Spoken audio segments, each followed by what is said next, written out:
Okay, great. So good morning, everybody. So I'll be hosting the webinar today. Just to give you a little bit of information first, this is by no means, whenever I do presentations like this, they're not fancy designed or anything like that. So I hope that you like basic black text on a white background, because you're going to see a lot of that. I also tend to talk quite quickly, so please ask me to repeat anything, ask questions, stop me, just anything. The chances are we won't take the full allocation of time, so there's plenty of time for you to interrupt me and ask me to repeat something or anything like that.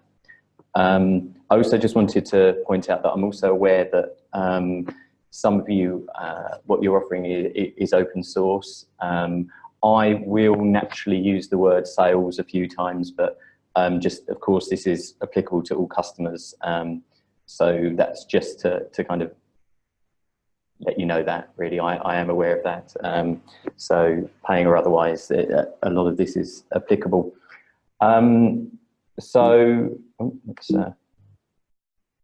we go. So how we'll do, so I'll introduce myself properly, a bit of background on me in a minute, and I'll also ask for a quick introduction from the two of you that are here at the moment as well.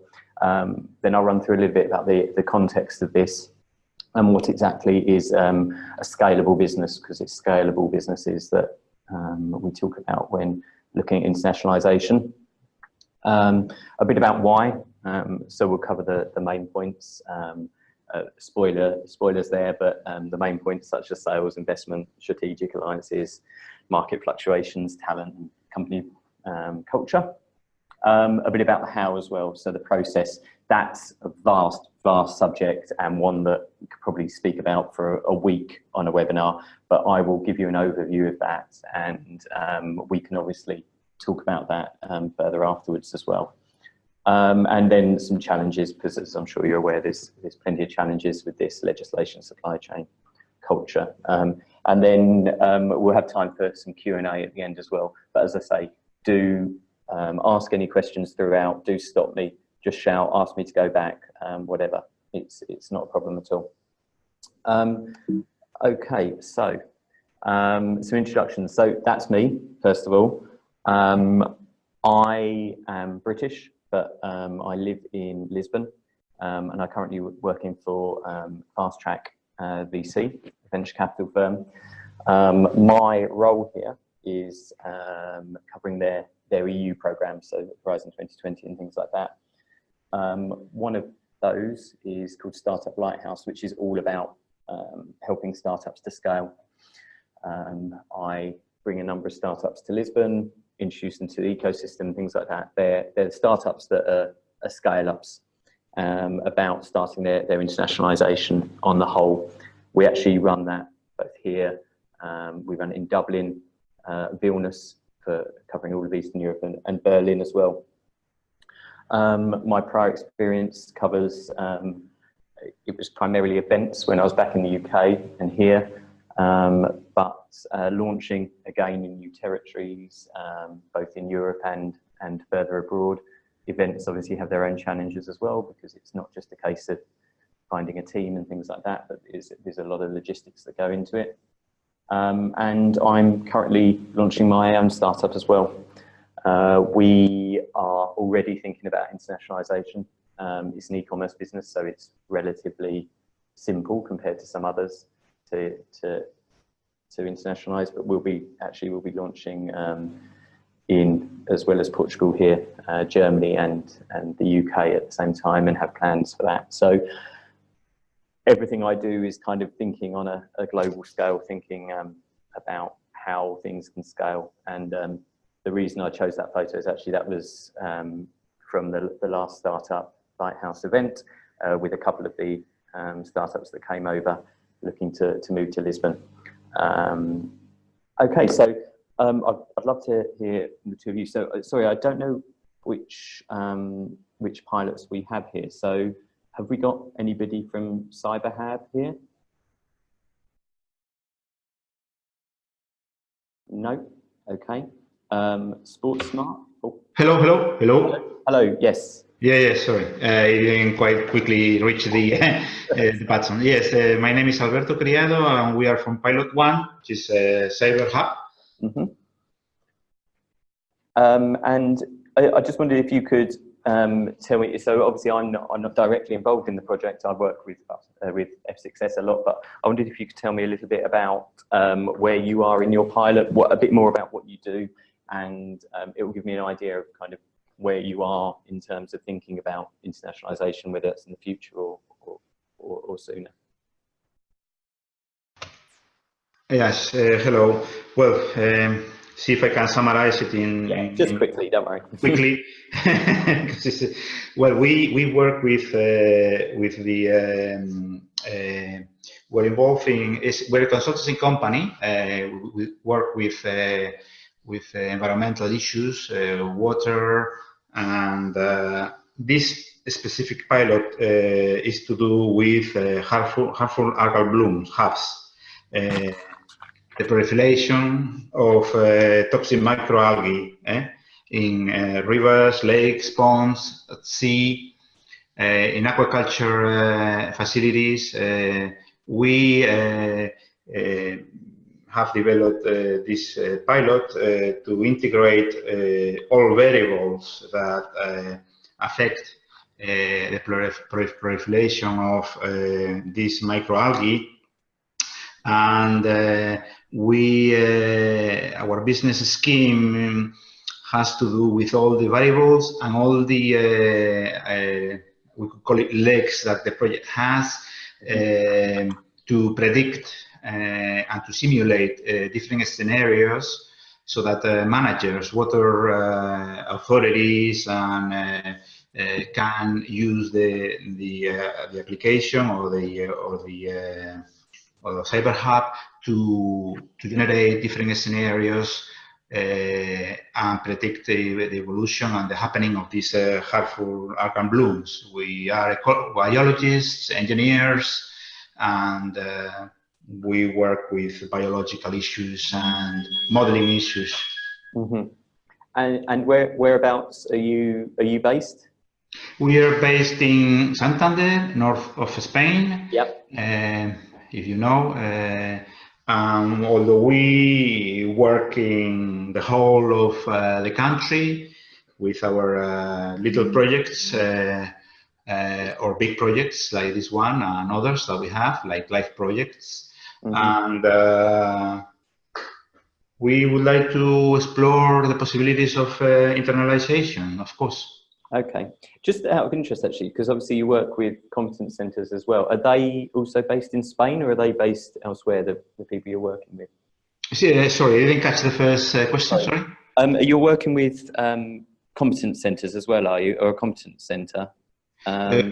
What are they? What do you mean, like the technology or university? Yes, exactly. Yeah, sure. We work with technological centers, especially with computing, high computing, because our pilot demands high computing resources. And yes, we sometimes use the knowledge and facilities of universities mainly. Okay, and it's not universities, but it also private and public, mixed private and public places, like Institute of Physics of Cantabria, for example. Okay, and are they based in Spain as well? Yeah. They are, okay, all right, interesting. All right, thank you very much. So that was EOSC-hub. Do we have anybody from Sports Smart? I'll give you a little bit more time to answer this time. No? Space weather data service? No, okay. Furniture enterprise analytics?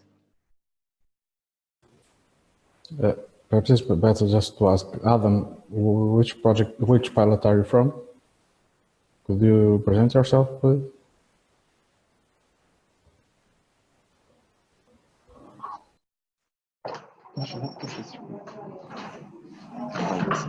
Hi, Adam is here. I'm from Pilot 4. It's a bot mitigation engine system. Okay, all right, great. So, as Alberto did, could you tell me a little bit about the project and where you're based and who you work with and things like that, please? Right now we are at this stage where our system is ready for testing for customers. It's early stage, and we have a few customers which are already testing the systems, and we are developing it over time to introduce new functionalities, and that's it. We are working together with PSNC and IDEGO. So basically, IDEGO is hello, Maciej Łasko. I'm also from Pilot 4. Hi. So IDEGO is a developer team, and PSNC is our competency center. Okay, great. And where are you based? Sorry, we're based in Poland, Gdynia, north of Poland. Okay, right. Okay. And have you given any thought to internationalization? You're currently just covering Poland, are you, or working with? Yes, basically we are working only with Polish companies, Polish institutes, but we think about internationalization, and for us, it's the best way, I think, at the moment, is going into the marketplace of EOSC-hub. And we are working on that, but we are looking forward for some new options, yes, to have a bigger impact internationally. Okay, all right, excellent. Okay, thank you very much. And I think that's everything we've got here, isn't it? Sorry, because of how I've got my screen, I can't see the participants. Yes. But yes, yeah, okay, okay, great. Which is fine because it's being recorded. Yes, yeah. That's fine. Okay. Just wanted to make sure I wasn't leaving anybody out of introductions. So great. Okay. So let's move on to I've put it context, but kind of what is internationalization? So I mean, it's quite simple, really. It's quite self-explanatory. I was going to say, what do you think it is? But I always think that's a little bit kind of a school. So internationalization, quite simply, is the process of designing products, services that can be used in multiple countries. Now, that's if you're obviously thinking of that from the start, which these days most people are, but it can also just be seen as the process used by companies who are then looking to expand their global footprint by entering new markets outside the country of their inception or dominance. As I say, so these days, more often than not, it's something that's at the forefront of mind from inception of the company. But it's not limited to that. Some businesses just start up thinking they'll service their own local area, and as they grow, it becomes obvious that they're a scalable business. So that can obviously help them to take it to the next level. Sorry, go back.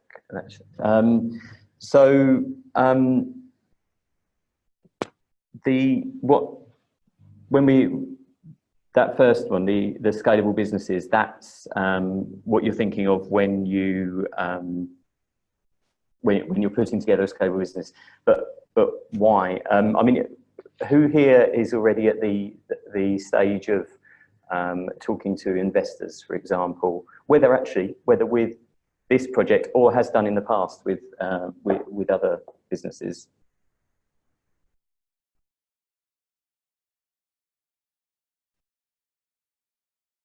Anyone? No? Okay.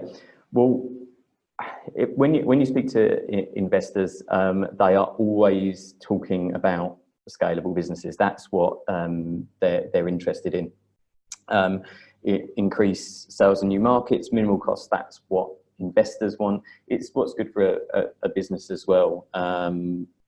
They'll just keep repeating scalable to you. Kind of working, although I'm not directly involved in the investments in this side of things in the VC I work for, it's all about scalable, and without that, there's often it's difficult to get past that first stage with investors. But there's also, of course, the benefits to the home market as well, which we'll cover a bit more in the next section as we move on to why you would want to scale a business. Okay. So actually, before we move on to that, so I mentioned some at the beginning, and sales is the obvious one. We've mentioned it already with the increase in sales through new multiple markets and the minimal investment or in extended cost there.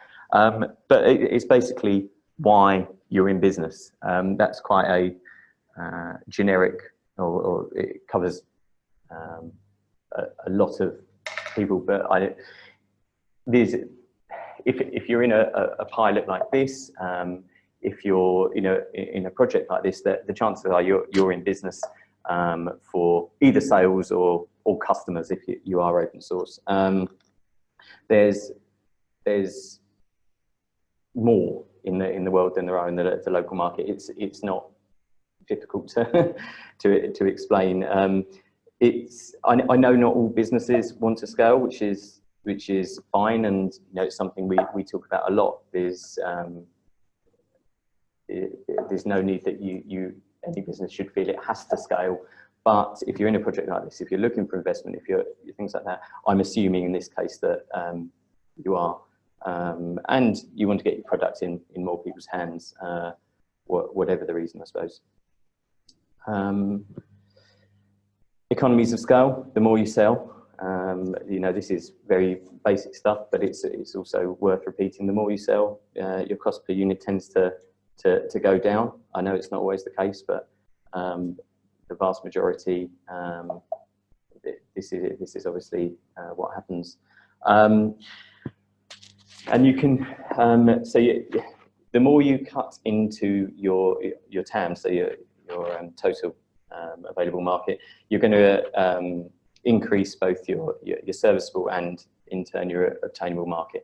You're just increasing that by increasing the number of places that you can service. Okay.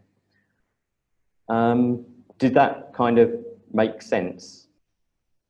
Yeah, it is. Yeah, it's difficult. Yeah. Yeah, great. Great. Okay, cool. So I just wanted to show you. So this is actually from the an example of that. I know, again, quite self-explanatory, but this is from a pitch deck from my own startup. It's how we're attracting ourselves to investors, I guess. So we're based in Portugal.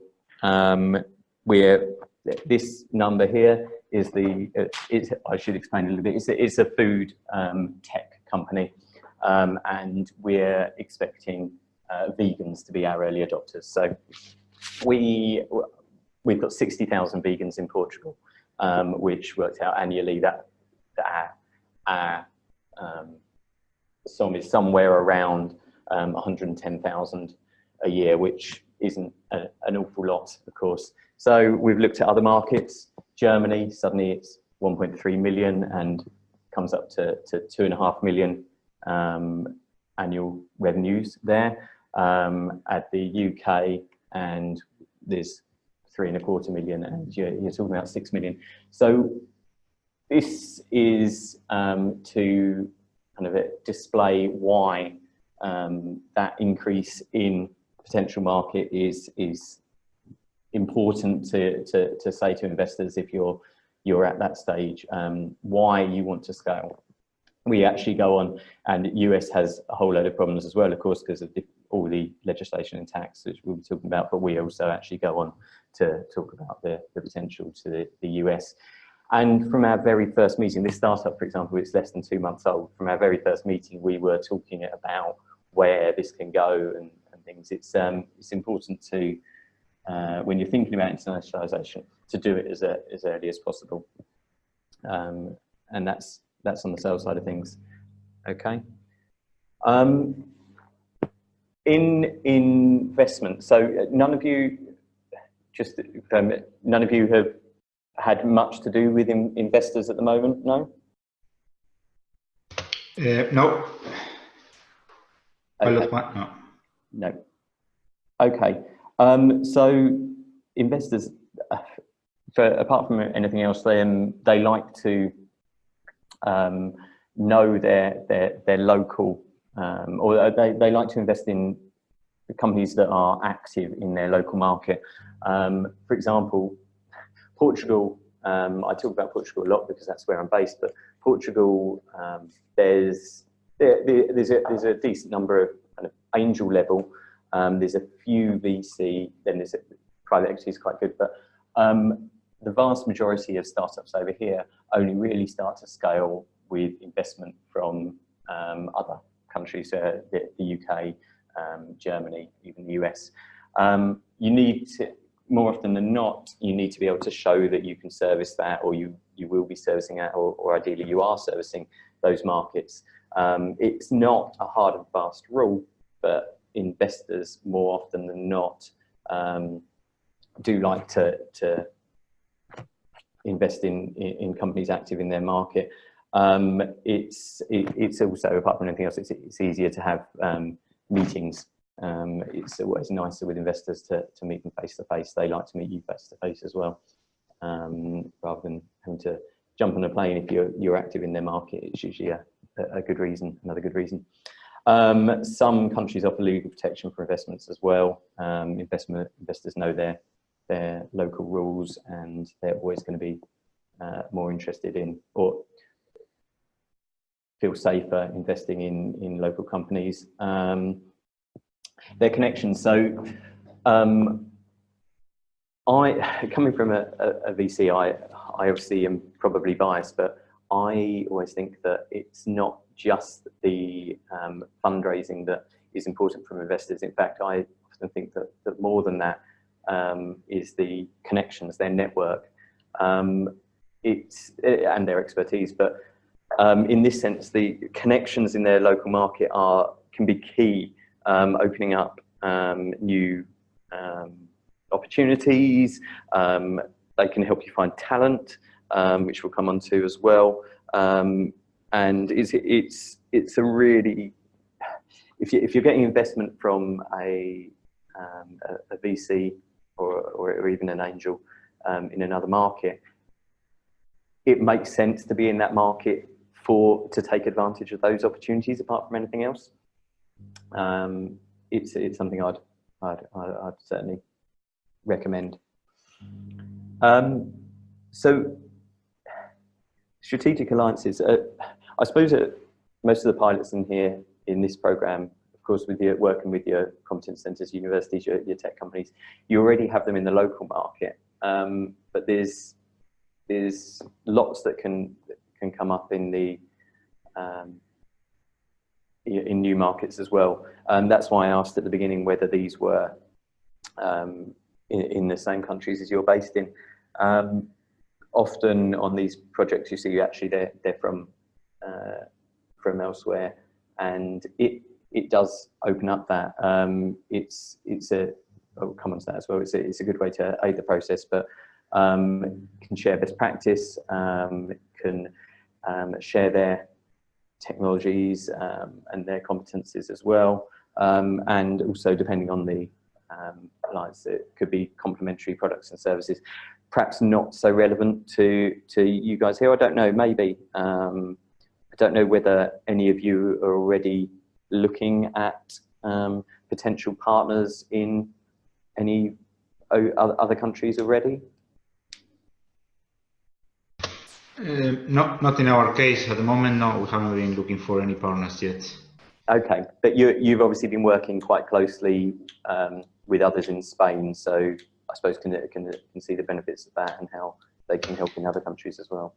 Yes, you're right. Even with some technological partners and things like that, they're always very helpful because of the alliances between the two companies, of course. Okay, great. Okay, next one, quite a wide term, but not wide, quite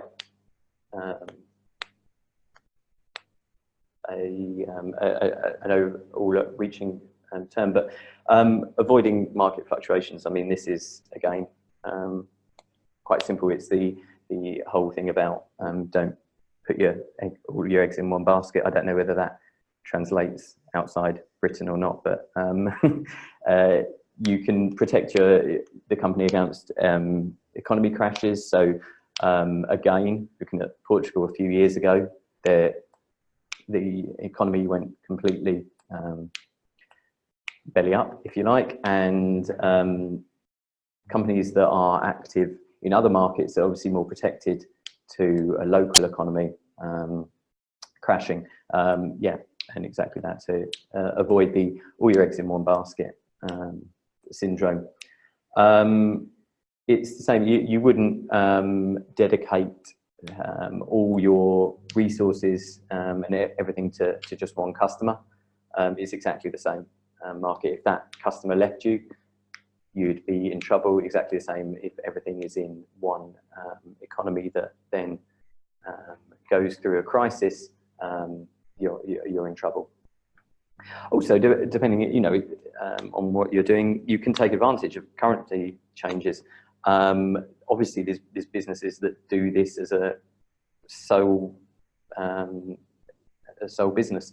Now, it's not necessarily what I'd recommend for the main reason to go into another market. In fact, it's definitely not. But it's certainly something that can help. If, for example, 3 years ago, you opened in the UK from within Europe, it would have cost you an awful lot more than if you're doing it now, because thanks to a little thing called Brexit that I'm sure everybody's heard of, the pound is so much weaker against the euro that it would be the last couple of years would have been a time to really take advantage of that from Europe. Made it a lot easier because the UK, obviously, used to be quite, well, it's still an expensive market to open in, but it's made a lot more attractive now, thanks to the weak pound. Talent. So again, it's one of the things that I'm going to come back to Portugal, just because it's the market I know the best. But there's lots of companies that come to Lisbon, come to Portugal, Lisbon in particular, because of the low cost of, especially tech and especially data science talent in the city. The university here is rated very highly, and because of economic problems a few years ago, especially youth unemployment was so high that you could pick up talent very, very cheaply. Now, actually, minimum wage and things like that over here is still very low compared to lots of other European countries. It is getting a bit harder to pick up talent because there's so much demand for it now, although still, once you get it, it is at low cost. It's a great thing to when we look at where, in fact, thinking about what that country can offer you in terms of talent is is a real push with the Startup Lighthouse program. One of the main things that we use as an attractive reason to come to Lisbon, as well as the weather, although it's overcast and was raining this morning, which is annoying, but generally the weather, is the talent available. That's fantastic, really.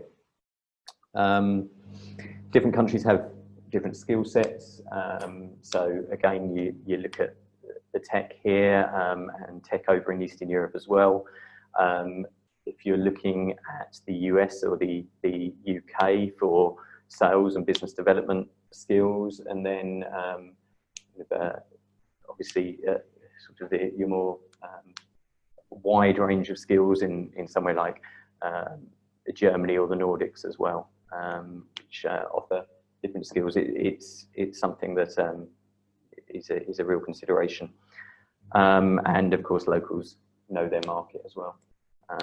So recruiting the right people in new territories can help you grow there as well. Okay. The final one of the main points on this, before I'm going to pass it over to you slightly, so if you can start thinking of some things, is company culture. It's simply a nice thing to do as you grow, offering travel opportunities to staff. I've worked in many businesses where one of the things the company, when they're selling themselves to you, is the travel opportunities. It's nice for anybody to go and visit a new city with a purpose. Obviously, holidays, great, but when you're doing it for work and you're achieving something for that, and you're being paid to visit new places, it's great for staff morale, and it also opens up more chances for internal promotion. Although yes, there's the capturing the talent from new markets as you're increasing in size, as you're moving into new countries and new geographies, offering kind of relocation and promotion opportunities for current staff who may have hit a ceiling in your local market is a fantastic incentive as well. And you get to increase skill sets of your current staff as well. This comes back to talent as well. So by finding new skill sets of talent in new areas, that can move over onto current staff as well. Whether that's quite simply learning from the best in other areas, or even languages and things like that. Being able to offer staff the opportunity to learn new languages is a great incentive as well. So I don't know if, because there's just the two of you, if there was anything else that I was going to pass over for everybody to have a bit of a think about, why else you may look at internationalisation, and have a bit of a discussion about that. I know there's just the two of you, so I don't know if either of you have got any thoughts though.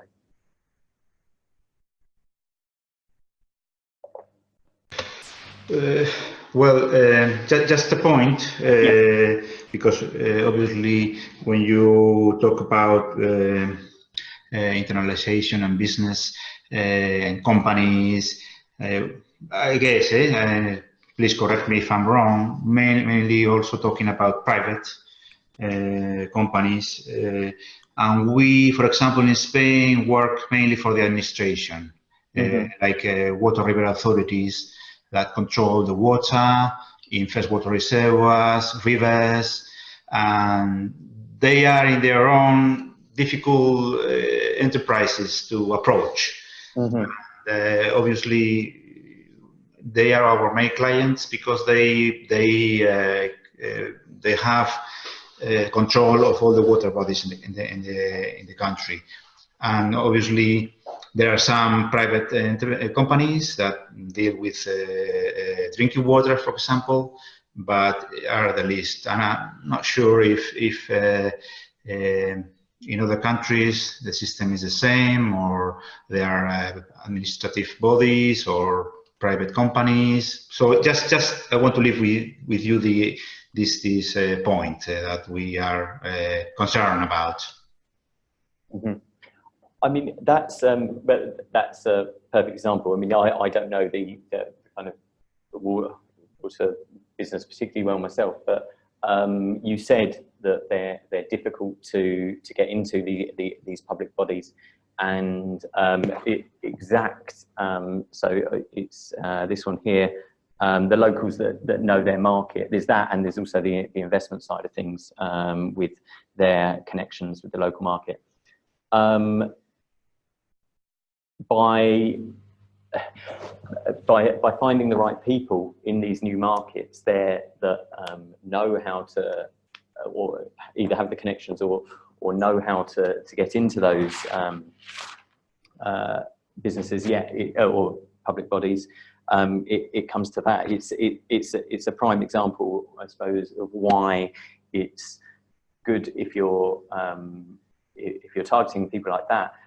It's a good idea to actually have some, if you like, bodies on the ground over there, even if it's just a small, even single person that knows the local market, has absolutely no problems with language, for example, knows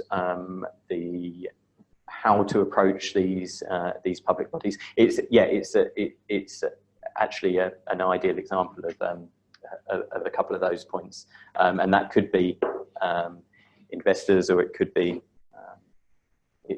talent that you've recruited, even on kind of contract work. I can imagine they're extremely difficult to get into. Yeah. Okay. Thank you. Yeah. Okay. Anything else before we kind of move a little bit onto the process?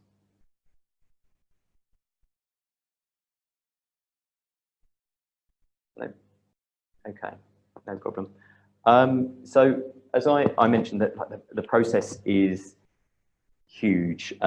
It's not particularly simple. There's an awful lot of variables on each of these. I'm doing a bit of an overview on this, but we can go into far more depth than this, and it's something that I'm happy to talk about afterwards. Probably more on a one-to-one basis is better, because it can be so different for everybody. But the basic questions to ask, I suppose, are when, where, and they're the first two: when you're ready, and where to go, and then how. And the how especially is a long process, or not a long process, it's a long process to discuss, far more in depth than we've got time for here, but I'll give a kind of overview of that, and please shout at any time if you want me to slow down or make a point. So when, I mean, we'll start with that it's different for everybody, so it's difficult to answer that question from the start. For a start, for example, an e-commerce company is relatively easy. You can internationalize from the start, with or without a team there. So with my startup, for example, we won't have teams in the other territories we're targeting. We'll just focus marketing on those areas to start with, before probably having something in the UK is the idea. So it's very easy for that. For other businesses, getting into public bodies, for example, it can be a lot more difficult when you've got quite a very targeted customer base. So it depends on what you need. Do you need staff? Do you need an office? Not everybody does. Some people will. I mean, it's unlikely that you're going to need an office straight away, as people tend to start slowly, but we'll get on to a bit about that and why it's important not to overstretch as well. But what do you need to there, and when can you do that, because these cost money, and is the client base there? Is no point doing it if you're without a client base and already in your home country, or the countries of your inception and launch. You need to make sure that everything is in place at the back end first. And where is very difficult, because there's so many options. Do you chase money, for example, or do you go for ease first of all, ease of entry? It's to start with a shortlist, get a shortlist down, whether that is based on anything really. Just, there's how many countries are there in the world? 62 or whatever countries in the world, get down a shortlist for whatever reason, and then bring it down to things like market size. Also, is it comparable market to the one you're currently in? Is it something that you know the cost of sales is going to be? The cost of sales will be about the same. So I was just reading it. Alberto's just had to leave the meeting quickly. We're comparable to where you are at the moment. Is it easy to manage legislation, tax? That's different everywhere. Are they favourable to you? Do you understand them? Have you got contacts that can explain them? You know, it's company formation requirements are very different in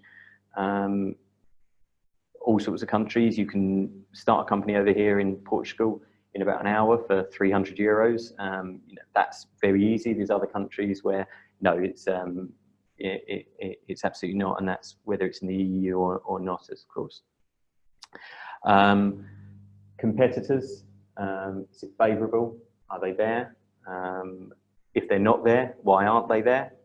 You know, it's that old thing that actually you want there to be competitors in when you're launching a new business, unless it's a totally brand new idea, because they've shown that there is a market there. So are they there? But at the same time, is it favourable? Investors, again, we've touched on them before. Either they want you to move there, or because you'll have more access to them. But it's important to see where they are, where those ones you're talking to, where the interest is from, if that's your reason as well. And also, always ask yourself why you've chosen that market. You know, it's all very well. Yeah, I'd like to go and live in Italy, so let's have a look at Italy. But if that market isn't right, then make sure you're going for a reason. But of course, I always do think that, in fact, quality of life and is important as well. So actually, there's nothing wrong with looking at a country to scale into for quality of life reasons, as long as they're ticking the other boxes as well. And also make sure that you've done your financial projections. It's a big decision. It's a big decision. So go back, double check the market size, double check the cost of sale, double check that actually do your research into whether your unit costs and things like that are acceptable in that market. Do everything, cut down that shortlist, and then double check, triple check, quadruple check it.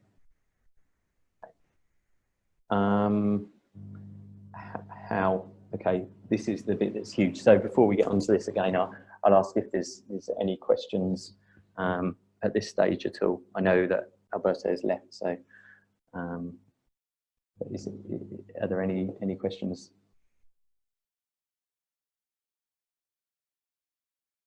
Nope. Okay, no problem. All right, so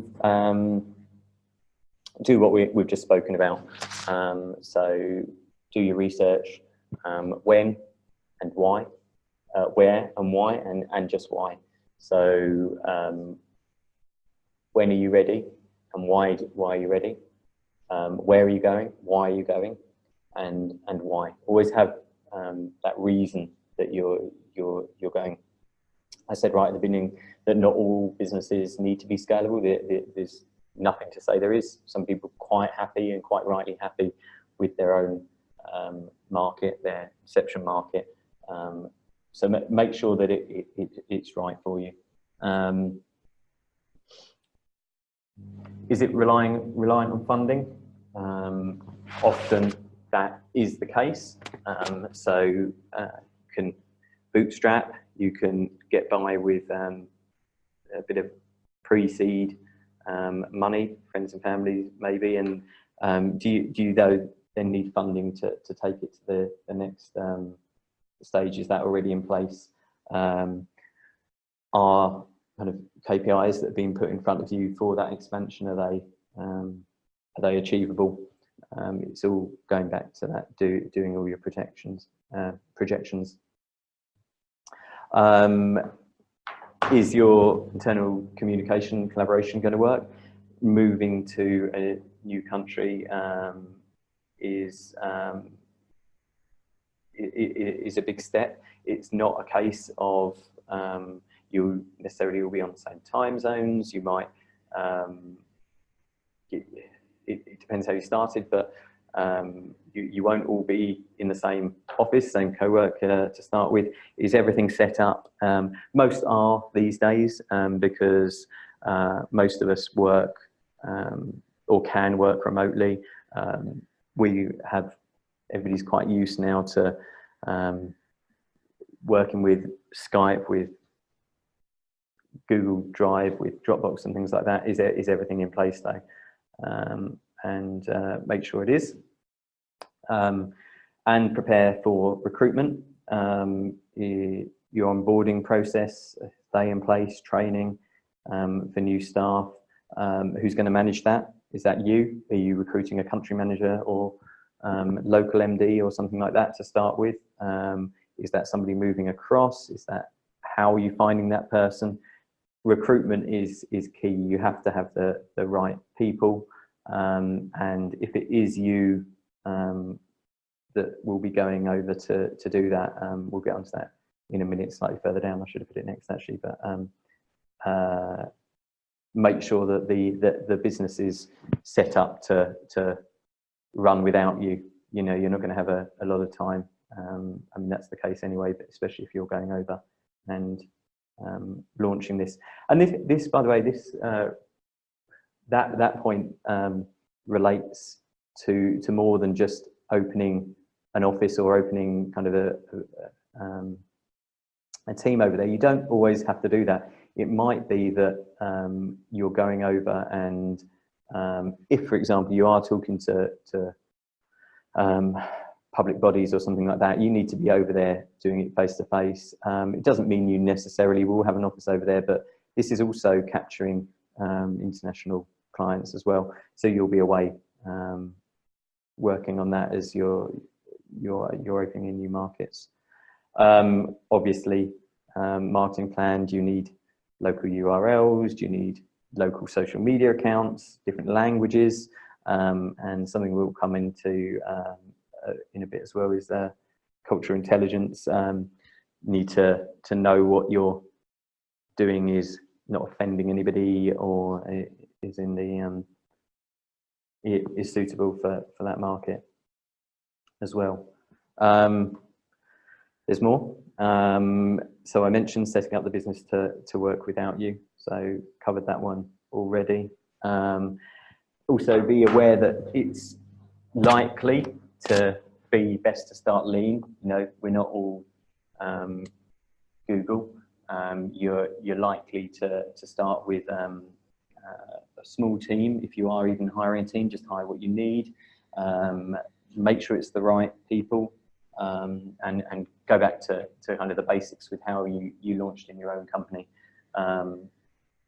Redo your business model, canvas, redo all your projections and things like that. Keep costs down as much as need be as well.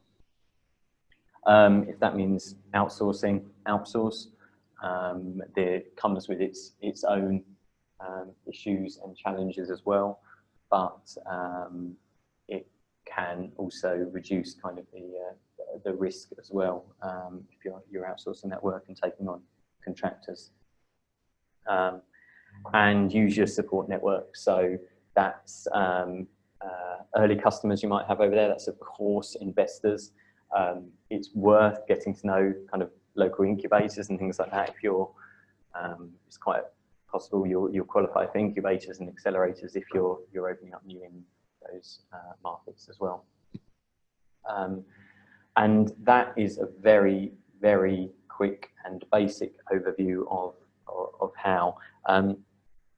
We could go into each of these and probably more for half a day each at least. But any questions on any of those or any other thoughts at this stage?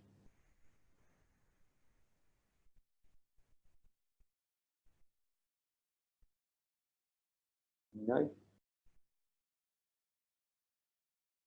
Okay, no problem. So we're kind of we're getting on to the final parts of this now, which is the challenges. There's endless challenges again. There's new ones that will come up every day. I've covered kind of 3 of the most important ones, and I think the first one, legislation, is quite obvious. We've touched on it already at times, but each country has different rules, and it's often the biggest challenge as well. You hear about even huge companies having problems with this.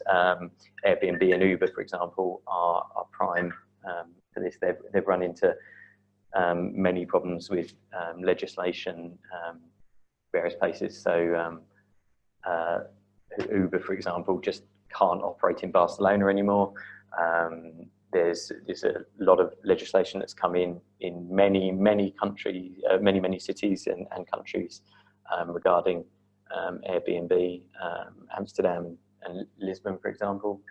Lisbon here, there's new legislation that came in limiting short-term lets on the back of Airbnb, and you've got kind of, yeah, they're unique cases because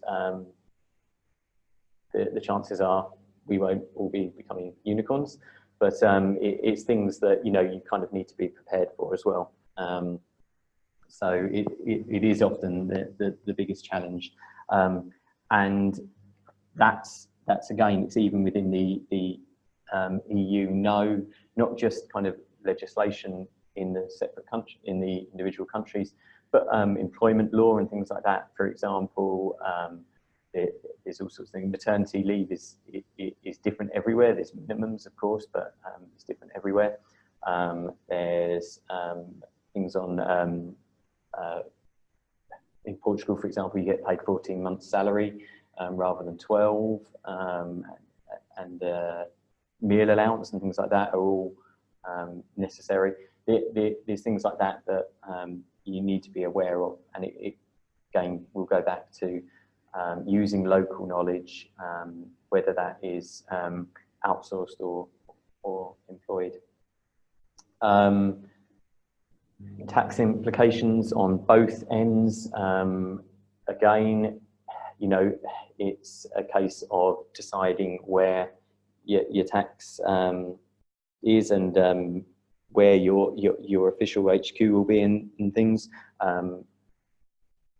Dublin is a prime example of, it's got very favourable tax for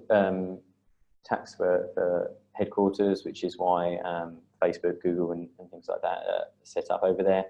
Again, it's something that is too complicated not just to explain here, but it's not something that I'm in any way qualified to talk about tax and things like that. What I can tell you though is that it's very necessary to get experts on board, get expert advice on all the legislation and tax implications where you're going. Has anybody come into issues around legislation and tax already, or I suppose if you're just in your own countries, it's simpler. I mean, it's never simple, but anybody? May I ask? Of course. Who would you go to for advice on legislation in a local area?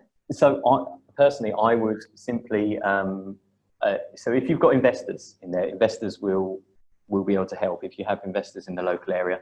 If not, I would simply go to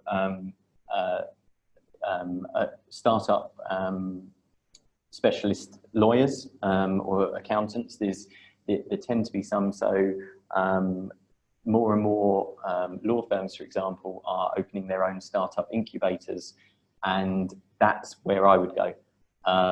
It's over here we have one called SRS Advogados, who they have their own incubator, and they specialize in offering advice to startups moving into the country and actually local as well. It's as simple as that. That's a case though of, yeah, you probably want to outsource depending on the size you're going. But have a look, and most countries now will have startup specialist lawyers, whether they've got an incubator or not within. Okay, thank you, Tim. There are, of course, resources online as well, or again for each individual country.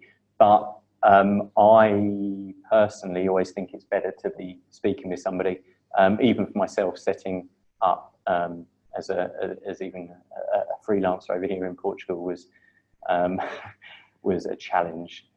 So in the end, I went to an accountant who did it all for me, and the cost was so low that it's it's very, very worthwhile. But yeah, if you don't do it, the fines can be big. Yeah. Okay, thank you. Yes, there you go. Expert advice, essential. The other thing, or another thing to bear in mind, is your supply chain, because it can change a lot.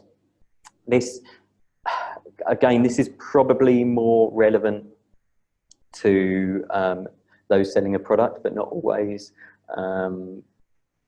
You know, are you starting from complete scratch, or will you be exporting and importing into a new country? What you're already doing, new relationships. If you've got an established business, or it doesn't even need to be that established, but you'll have built up relationships within your own supply chain already, and the chances are you're going to need to build them again. It again comes back to perhaps you need somebody with local knowledge, somebody with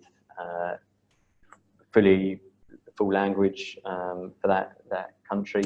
I mean, I'm obviously a native English speaker, which helps, but there are still issues. You know, it's not a case that everybody speaks English, although I'm quite lucky that the vast majority of people do. You know, it's important to try and get somebody who can speak that local language as well, to help build those relationships. Delivery times, payment dates vary country to country. It kind of comes, the payment comes a bit to legislation as well about invoicing and things like that. But delivery times, for example, I'm used to, when I lived in London, I was used to next day 48-hour delivery. That's not the case in Portugal at all. Even not just delivery, but even response times and things like that can take a lot longer. And it's something that you need to be aware of. How you become aware of that is either from trial and error and finding out the hard way, but being prepared for it, or again, ask people in the local market. Asking anybody in Portugal will tell you that actually response times don't tend to be quite as quick as elsewhere. So this is one that I think is very important, and that's culture generally. There's cultural intelligence. Basically, the cultural intelligence is all about how adaptable you are as a person, really, to new cultures. Exactly that. There's countless examples of even the biggest companies in the world making mistakes. There's whether it's how you shake a hand, whether it's how you present something. There's endless examples of this, and I would recommend. I'm not usually one for kind of online tests and things like that, but actually taking CQ tests and sharing them with transparency really does help you to understand how you personally and your current team and things like that are going to adapt to new cultures and approaching new cultures. Sorry? There's a good question there. Somebody said me. I was just going to say, sorry, what tests? Was it CQ? So, CQ tests, yeah. I was going to actually include a link to one, but there's so many of them. If you just Google CQ tests, there are 100 free ones online. It's all about asking you questions about about your personality, and also then kind of, if you like, tests on what you think about these different cultures, what is acceptable in these cultures and things like that. And it's very interesting. It's not one of these kind of bad things that I tend to dislike, kind of personality tests and things. This is a real thing. Harvard Business Review have spoken about it quite a lot. There's some good articles on Forbes about it as well.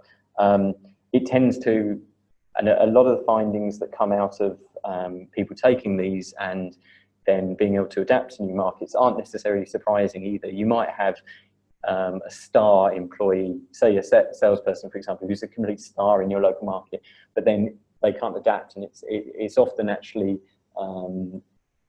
migrants and refugees as well who are much better at doing this,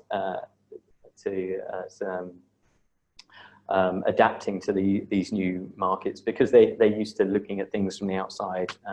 It's something that I think is really important to know about your own team when you're expanding, and to use it for how best to approach other cultures and markets, because even within Europe, I think sometimes people automatically will think this is far and wide, but even within Europe, there's some huge changes, and I would, so it's a CQ test, and share it with your team, get your teams to take them and talk about them openly before approaching markets, to know who's best placed to, and who's most adaptable for things like this. It's yeah. Thank you. Okay, no problem.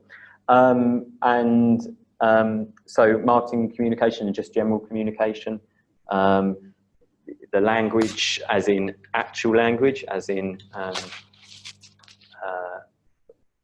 whether you use the local language, whether you use English, whether you use whatever, is that. And then there's also the type of language used as well, of course, formality in different countries, so again, I'm coming back to an example of Portuguese again, but for example, in Portugal, it's normal translation and things like that. Apps and things that you might use tend to translate English into Brazilian Portuguese, which, although is understandable in Portugal, is also very obvious that it's translated from English often, because it's slightly different, or actually Hugo can probably say more, but it is different from native Portuguese. So it's important again to have people translating in the proper local language if need be, and workplace etiquette. So that's looking to simple things like dress codes, formalities, how formal things are, greetings, everything around those lines as well. It's it varies so much that it's important to kind of stay on top of things like that as well. As I say, I'm very passionate about getting that culture right, and with that side of things, again, would be happy to talk about that further with anybody. It's something that I think is often kind of still these days is still taken as or just assumed as being fine, when actually it's important to get it right, because although people are, if you like, forgiving and understanding, I think just as a sheer respect thing, it's important to try and get that right. So that's kind of the end of that. There is a takeaway that we'd quite like you to do. I think it's just the one of you online at the moment, but I'll run through that in a moment. But I first wanted to ask, so over the whole thing, any questions, any further information you'd like to ask, or anything like that from anybody?